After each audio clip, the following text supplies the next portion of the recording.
9 de la mañana, 24 minutos y con mucho gusto aquí en Arriba Gente recibimos a Jennifer Cherro, directora general de secundaria. Muy buenos días, bienvenida. Muy buenos días, Humberto. Aprovecho la instancia para saludar a la audiencia. Bueno, Arriba muy Gente. bien. Bueno, Arriba Gente, qué año para el tema en general de la enseñanza y obviamente ahora en secundaria con permanentemente tratando de aplicar o generar plataformas que permitan acompañar toda esta situación de pandemia. Es decir, evidentemente el tema de la emergencia sanitaria nos atraviesa a todos, las situaciones pasan desde los focos que podemos tener en algunos centros o en determinadas regiones del país, pongo el caso de Rivera, los focos también pasan sobre el tema de cómo está marchando el aprendizaje de los chiquilines, el foco también pasa por el tema de cierto tipo de situaciones que se dan de aglomeraciones o de reuniones o de situaciones que luego son señaladas con el dedo y criticadas por la gente porque se viralizan, etcétera, etcétera. Voy a empezar con algunas de las cosas que tienen que ver con, por ejemplo, Liceo en Casa, que es, y el plan de acompañamiento de emergencia sanitaria que aparentemente, o sea, o sin el aparentemente, apuntan al acompañamiento en todas estas situaciones. ¿En qué consiste específicamente este lanzamiento, podríamos decir, que se está realizando de estos dos dispositivos? Bien, Humberto, coincido contigo que estos 5 meses de haber asumido la Dirección General de Secundaria parecen 5 años en realidad. Impensado. Uno ha tenido que tomar contacto con cómo estaba secundaria, tomar decisiones y además ver cómo se podía acompañar a las comunidades, sobre todo porque hemos tenido instancias en las que volvimos a la presencialidad y tuvimos que dar un paso atrás, claro, como en el caso de Rivera en primera instancia, como en el caso de 33 después y ahora nuevamente con Rivera. Entonces, intentando apoyar a las comunidades, se instaura lo que nosotros llamamos el PAES, que es el Proyecto de Acompañamiento a las Comunidades en Emergencia Sanitaria, realizando un dispositivo desde nuestros propios recursos en secundaria. Nosotros tenemos una división planeamiento educativo, educación y TIC, el Departamento Integral del Estudiante y la Comisión de Educación Sexual, y entonces secundaria se unió con esas dependencias para ver cómo podíamos acompañar a las comunidades. Y entonces surge la idea de hacer una serie de intercambios, de talleres, de videoconferencias, de videoencuentros, donde cada uno pueda atender desde la diversidad de sus temas. Entonces, el viernes 30 la Comisión de Educación Sexual tuvo un encuentro virtual con las comunidades de Rivera para las cuestiones de acompañamiento que pudieran darse de violencia o situaciones que pueden darse, obviamente, en esto que ha sido retraerse y no estar en contacto con los centros educativos. Han sucedido cuestiones que había que atender. Hemos trabajado fuertemente con Educación y TIC a través del portal Uruguay Educa, y justamente se han generado talleres, seminarios, videoencuentros donde se ha podido hacer un seguimiento muy de cerca a los docentes, y entonces surge la idea de crear Liceo en Casa.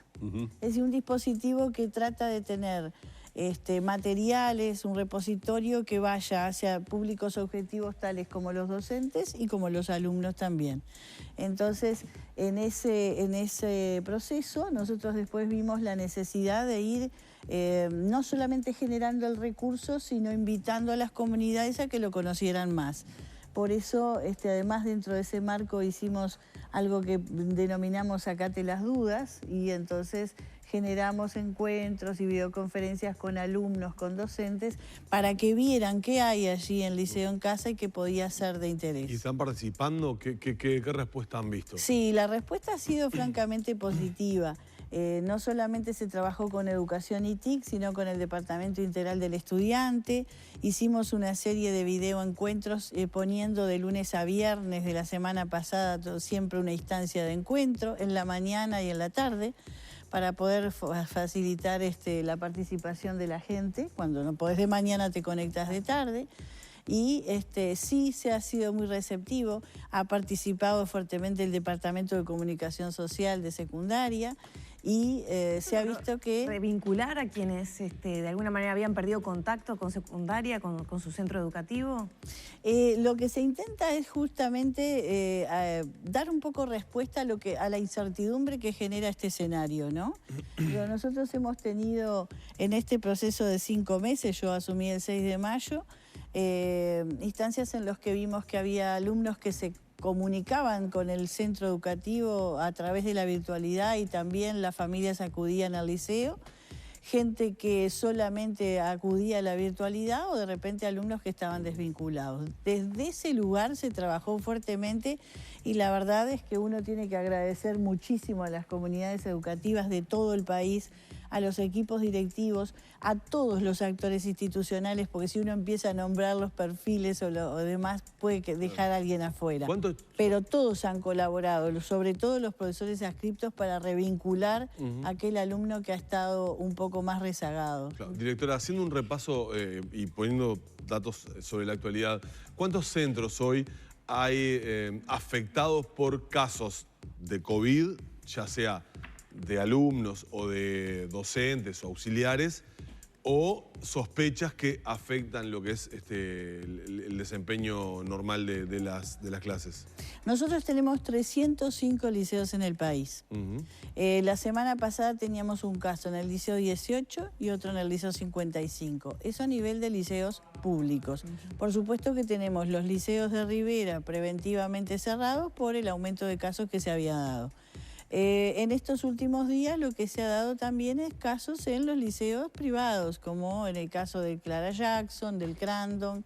Me dicen ahora que quizás en el seminario hubiera algún caso. Pero digamos que dentro de nuestros 305 liceos que involucran a la educación pública, hasta la semana pasada había 2. Pero lo que hemos notado a lo largo del paso del tiempo es que, bueno, en realidad siempre eran contagios externos.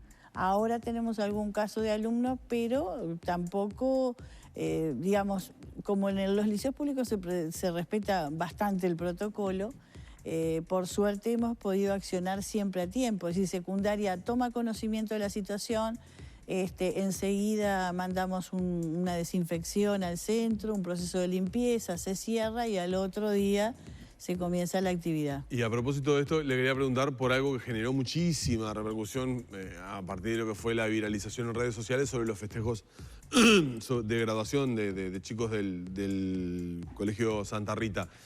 Primero, ¿cómo vieron eso? Y básicamente hoy hay una instancia, creo, en salud pública para que las autoridades den sus explicaciones. ¿Cómo lo vieron? ¿Qué tipo eventualmente puede haber algún tipo de sanción? ¿Qué es lo que dicen frente a este tipo de manifestaciones? En primer lugar, el Consejo de Educación Secundaria gestiona fundamentalmente todo lo que son los centros públicos, ¿no? A su vez tenemos centros privados cuya habilitación se da a través del Consejo Directivo Central y del Consejo de Educación Secundaria cuando son liceos, cuando son escuelas, involucra a los otros desconcentrados. Y sí, en la noche del viernes aparentemente se viralizó un video del Liceo Santa Rita, donde allí se vieron una serie de hechos que distan mucho de respetar lo que es el protocolo o lo que venimos haciendo en la educación pública hasta el momento. Los liceos habilitados se rigen por la Ordenanza 14, que es todas las disposiciones reglamentarias. Sabemos que va a haber un encuentro con las autoridades del Ministerio de Salud Pública. Nosotros, por nuestra parte, enterados del hecho, el sábado de mañana le pedimos a la inspectora que atiende los liceos habilitados un informe. Hoy es martes, ayer fue lunes feriado. Recién hoy tomaremos contacto con el informe pertinente, es decir, el primer contacto fue con el director del centro educativo. Y bueno, así, supongo yo, nos explicarán cómo fue este proceso de festejo y cómo fue que, de acuerdo a lo que dicen las autoridades, en tan poco tiempo se genera, hechos que no, la verdad que no estamos de acuerdo y además nos preocupa porque atenta contra todo el cuidado que nosotros venimos teniendo. Obviamente allí uno lo que se da cuenta es la falta de referentes adultos, porque si hay un profesor adscripto, un docente y demás, no creo que se diera la oportunidad de generar digamos, un festejo que es legítimo porque están terminando un año y de repente acuden allí desde edad preescolar, pero que en definitiva hay algunos hechos que nos ponen en cuestión que tenemos que ser aún mucho más cuidadosos, no solamente las instituciones públicas, sino las privadas también, atendiendo el protocolo, porque por más que sean liceos habilitados, tienen que respetar lo que secundaria dispone desde el punto de vista reglamentario, ¿no? Claro. Así que tomado contacto con el informe, más allá de incluso las conversaciones que tengan las autoridades con el Ministerio de Salud Pública, en el seno del Consejo tomaremos contacto con esa información y tomaremos las medidas que haya que tomar. Bien, tenemos que cerrar la entrevista. Le quiero preguntar, porque FENAPES ha hecho paros, está anunciando más paros ahora para este mes. Dice que no hay negociación con el Consejo. Básicamente esgrimen que no tienen negociación. ¿Qué piensan? ¿Piensan entablar un diálogo? ¿Piensan tratar de desactivar estas medidas? Nosotros, digamos, lo que hace el colectivo de ADES y de FENAPES no podemos disponer de lo que haga porque ellos son autónomos para decidir un paro. Tengo entendido que han decretado un paro el 10 y el 11 de noviembre. Sí, para 10 y 11. En realidad yo, desde que he asumido la dirección de secundaria, he cumplido con todas las instancias bipartitas. Es decir, todos los meses uno tiene un encuentro con FENAPES y además con el otro gremio que es el de no docentes de ATES. Entonces hay negociación, hay diálogo, ¿no tiene razón de ser este paro? Es decir, siempre se atiende a FENAPES y a ATES, siempre, todos los meses, se conversa, se dialoga. Lo que creo que FENAPES no ha podido y no ha logrado entender todavía es que la enseñanza tiene sus autoridades legítimamente constituidas y entonces en ese sentido uno es responsable y toma la dirección de lo que es secundaria y tiene que tomar decisiones. Y las autoridades somos las que tomamos las decisiones, no los gremios de profesores o de funcionarios. Quienes deciden sobre el destino de secundaria son las autoridades. Y creo que ese es el problema que están teniendo los gremios, que no logran respetar el hecho de que uno puede encontrarse, tener la instancia bipartita, conversar, pero eso no quiere decir ni acordar ni negociar en todas las posibilidades, porque digo, a veces uno negocia y acuerda porque encuentra que la propuesta que recibe del otro lado es altamente positiva, en ese sentido no tenemos inconveniente, pero cuando uno tiene que tomar decisiones y del otro lado no tiene una contrapuesta que sea inteligente, que sea estratégica, que sea eficiente para el sistema, no necesariamente tenemos que acordar. Entonces, que la población sepa que esta directora general todos los meses ha tenido el encuentro bipartito con ATES y con FENAPES y ADES. Pero hay algo que sí es cierto. Yo soy la autoridad, conjuntamente con Reina Pintos y Carlos Rivero dentro de secundaria, y somos los responsables de tomar decisiones. Y las responsabilidades no se delegan, las responsabilidades se asumen. Yo soy una persona que me hago cargo del cargo y por tal motivo tomo decisiones. El gremio es una comunidad que está con un objetivo, hacer reclamos, hacer planteos y demás. Yo tengo que gestionar secundaria con los 195 millones de déficit que recibí cuando tomé posesión del cargo el 6 de mayo. Imagínense, obras a realizar después que no hay recursos, entonces uno tuvo que tomar decisiones.